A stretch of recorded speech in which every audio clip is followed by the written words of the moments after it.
What are you doing? I'm gonna cut the bitch, grab her fairy coke power up, and fix this.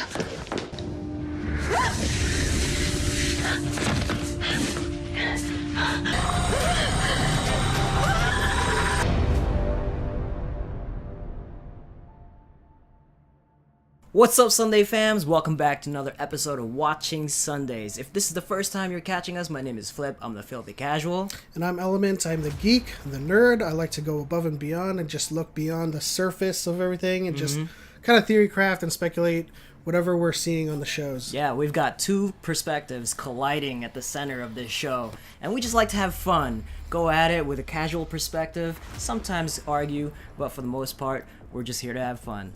Yeah, we like to argue a lot, though. So we took a break last week for Easter. I hope you guys had a good Easter. We missed two episodes. We missed two episodes of The Magicians. Oh, we did. That's right.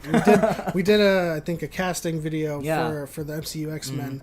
But to say the least, the final episode kind of just like blows the previous two out of the water. So I would agree. Like, I just feel like the whole season was great. It was amazing. It just had every type of emotion that you could possibly think of when you're watching The Magicians. Like, if you're a big fan like we are, it goes up and down throughout the season. There's some amazing episodes and then some that just kind of takes it back a little bit. But for the entirety of the season, holistically, as a whole, right, it was fantastic. Yeah, I have to agree. I mean, like you said, we had ups and downs, but overall the season brought with it a mythology that hadn't been part of the series before, and you know, just from the previous 2 or 3 episodes, we've learned a lot about the gods and the mythology behind how things are made, and just like how Castle Blackspire's underneath it's upside Castle down. Fillory, and how Julia, which was a great revelation in this episode, became a goddess. Yeah. Just by fulfilling a task that was given to her by Our Lady Underground, and I thought that was going to be the spark of the episode that was going to bring it over for me. But it didn't. Did you stop think she there. was going to be like the badass warrior or the badass magician that would come and save the day at the end of this quest? I thought she was. You know, there was a lot of allusions throughout the season that she was leveling up, so to speak, and you know, she was the only one with the power. She was becoming godlike. She was, her powers for sure. were growing. She was like omniscient, you know, in omniscient, her. Yeah, she was omnipotent in her in the way she was carrying herself throughout the season, and just the way that they presented her in the previous episodes, leading her to being Our Lady Tree, or the Lady of the Tree. Yeah.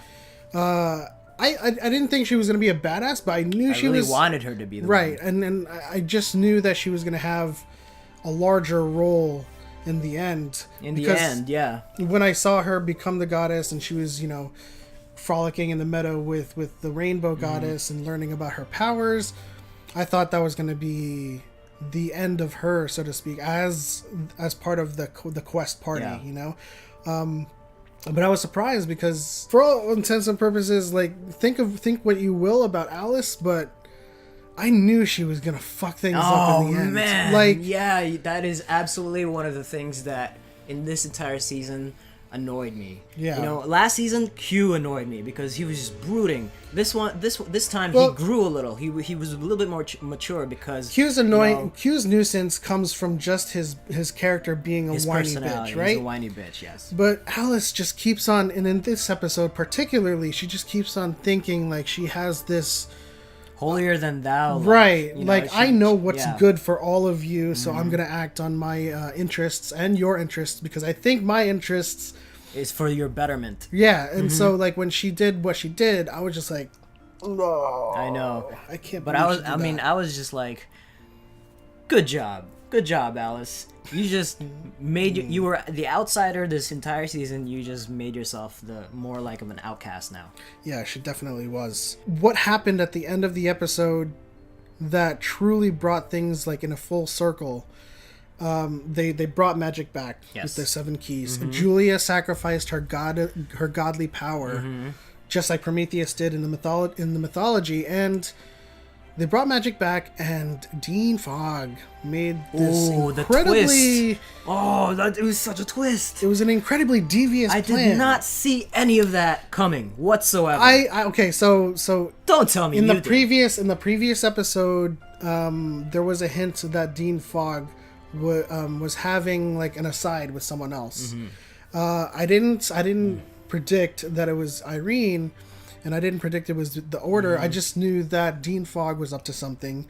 He had ulterior motives to restoring magic, and it just so happened it was a deal with the Order to give them all of the power of magic, and now they're allotting magic to schools and rationing the magic, and now the cast or the questers, they're all, they're all separated. They've forgotten themselves. Redistributed into the society, doing their own thing. It looks like Julia is an architect teacher or something, like from some kind of art teacher.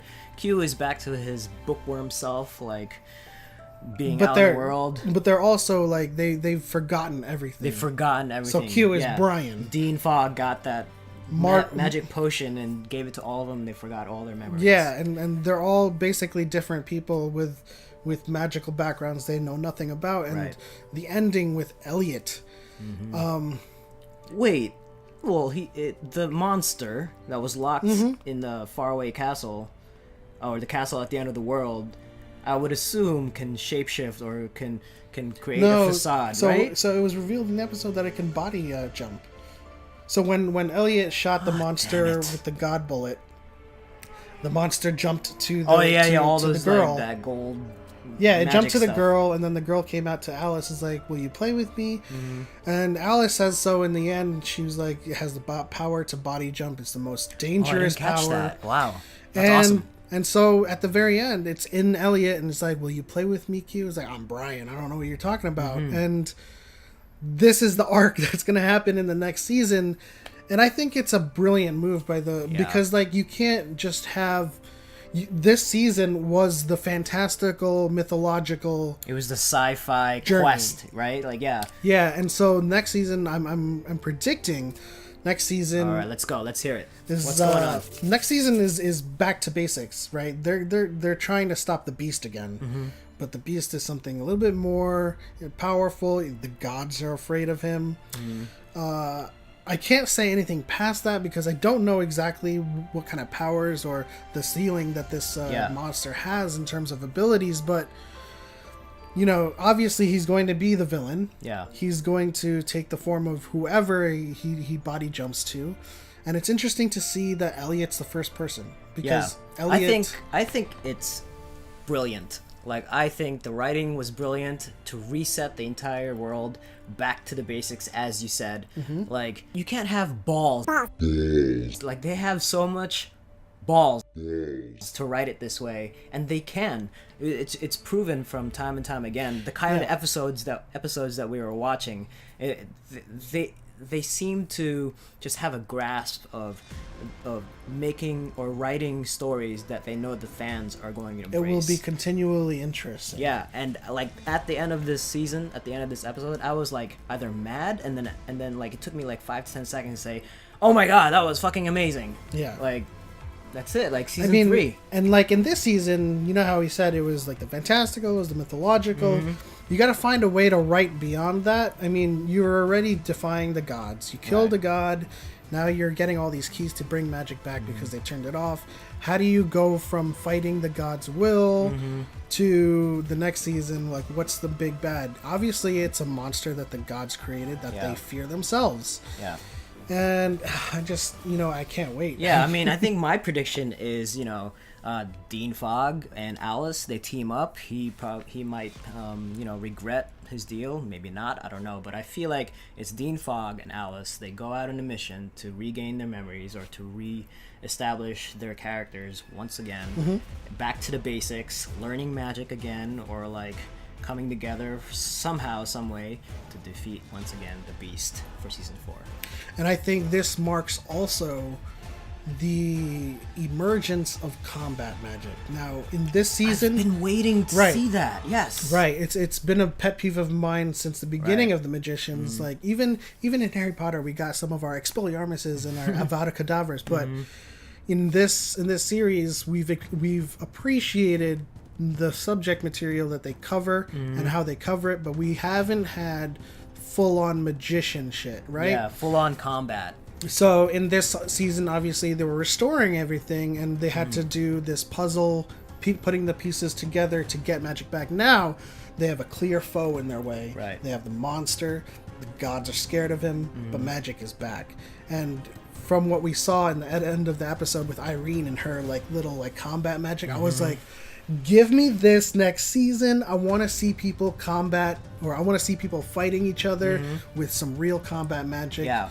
And that's the arc that I hope that they go through next season. Just there's this beast, this one enemy, and you gotta hit him with everything you got. Yeah, I would love to see that. That was the one thing I myself would like to see as well.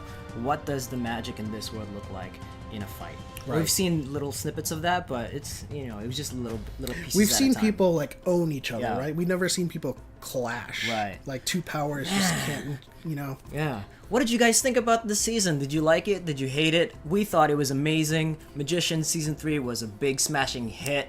What do you think is going to happen in the next season? Yeah, let us know what you think in the comment section below. What are you most excited about? Obviously, we want combat magic. Battle magic. But let us know in the comment section below. Guys, thank you for joining us in this most recent episode of Watching Sundays.